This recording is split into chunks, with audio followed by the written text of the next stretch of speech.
écoute, écoute, j'ai un truc à te raconter. Alors voilà, c'est un jour particulier, on n'a pas trop de courage aujourd'hui et malgré tout, on trouve un peu, bon an mal an, l'énergie de sortir un peu.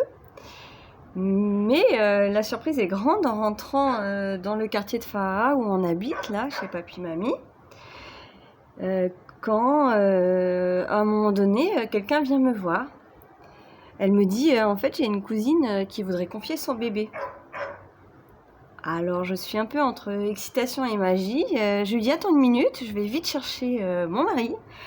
Et puis tous les deux on assiste donc à ce moment un peu impressionnant face au grand pouvoir des Tahitiens de scanner les gens jusqu'au fin fond de l'âme, j'ai l'impression.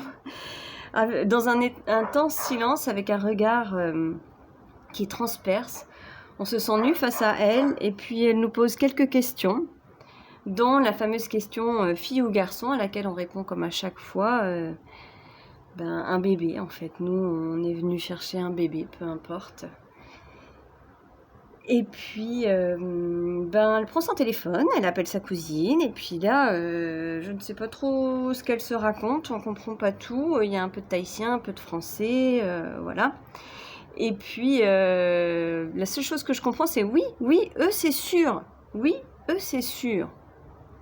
Donc, voilà. Bon, on reste sur cette interrogation, et puis quelques moments plus tard, on a l'occasion de rencontrer cette cousine, pour un autre moment assez magique, beau et fort. Et puis assez rapidement, on nous explique que, en fait, il y a déjà des parents qui se sont rapprochés d'elle. Et par contre, elle reste sans nouvelles depuis quelques jours et donc elle voudrait être sûre, elle, que dans 3 mois, quand son enfant va naître, il y aura des parents pour cet enfant. Alors on devient en quelque sorte des parents suppléants, mais ça nous convient bien, on sait bien que ça fait partie du parcours Fahamou. Il y a des histoires qui se feront, des histoires qui se feront pas, et on connaît toute la situation. Elle nous a dit avec une grande honnêteté, ça a demandé beaucoup de courage et on l'admire pour ça. Et du coup, on apprend à se connaître, on tisse des liens très très forts et une grande complicité pendant un peu plus d'1 mois. Puis tout à coup, le couple de métropole la recontacte. Ils ont fixé les dates de leur voyage pour venir assister à l'accouchement et rencontrer leur enfant.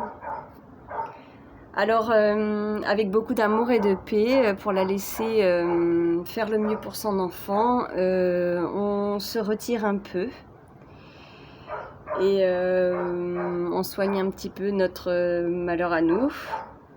Mais les liens amicaux, on les maintient, on lui envoie toutes sortes de jolis messages pour qu'elle soit en paix et qu'elle ne puisse pas être torturée entre nos 2 familles parce que forcément elle l'a été un petit peu, mais on a tout fait pour qu'elle le soit le moins possible. Et ces liens, ils sont encore hyper forts et hyper vrais aujourd'hui.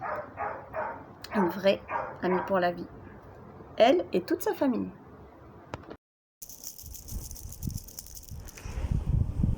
Ça m'a fait super plaisir de te parler.